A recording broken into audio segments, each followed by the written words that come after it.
c'est elle qui m'a provoqué.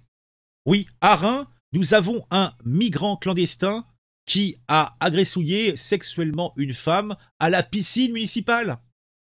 Mais c'est elle qui l'a provoqué. Bah oui, elle est là, elle existe, elle n'est pas habillée de pied en cap dans la piscine. Mon Dieu, peut-être même qu'il voyait le début d'une poitrine. Mon Dieu, oh. Elle l'a cherché, c'est évident. Bon, en tout cas, il semblerait qu'il y ait, comme qui dirait, un problème de valeur et de référence sociale entre ce migrant clandestin venu d'un pays outre-Rhin et de cette jeune femme qui était là pour faire son sport en brassant comme une sauvageonne. Tout s'est passé en cette bonne ville de Reims où, il me semble, à une époque, on mettait la couronne sur les rois. On couronnait nos rois dans cette belle ville de Reims. Et là, on s'éloigne un petit peu des plaisirs rénois comme le champagne ou visiter les cathédrales gothiques qui attirent du monde entier des visiteurs. Et c'est dans une des piscines municipales qu'un incident troublant est venu perturber la tranquillité de cette piscine municipale. On a une femme venue pour une baignade paisible qui se retrouve victime d'une agression sexuelle inattendue. Tout commence lorsque la victime, une rémoise, nageait tranquillement dans la piscine.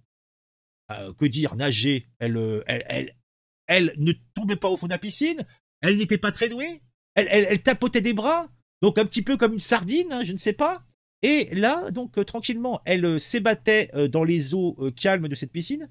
Et là, il y a un autre nageur qui s'approche d'elle, lui prend avec vigueur et détermination sa poitrine, certes opulente, et après, lui prend les fesses à pleine main, voulant même introduire un doigt inquisiteur vers sa toison pubienne, qui n'était heureusement pas offerte.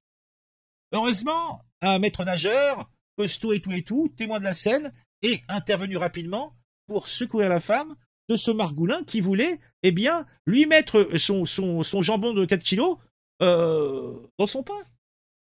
Le mis en cause est un migrant clandestin en situation irrégulière. Bah oui, il faudrait pas en plus qu'il soit en situation régulière.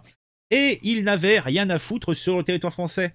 Mais ça n'empêche qu'il était depuis 2 ans sur celui-ci, aidé par des associations d'extrême gauche qui lui ont expliqué comment eh bien, réussir et qui lui ont fourni, justement pour sa petite esclandre, un avocat, ça va sans dire.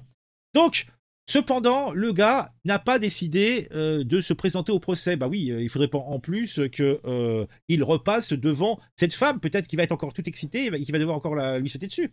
Les juges, en tout cas, ont dû se contenter de cette déclaration en garde à vue. La victime est le témoin formel sur son identité et ses agissements. Témoin guère de l'incident, l'accusé, quant à lui, nia les faits avant de déclarer de manière surprenante « C'est elle qui m'a provoqué. » Bigre. Eh oui, elle existait, elle était là. Oui, elle l'a provoqué.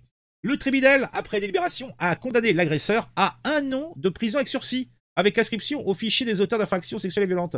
Une interdiction définitive du territoire national a été également prononcée. Ah bon, on lui a interdit la présence sur le territoire national?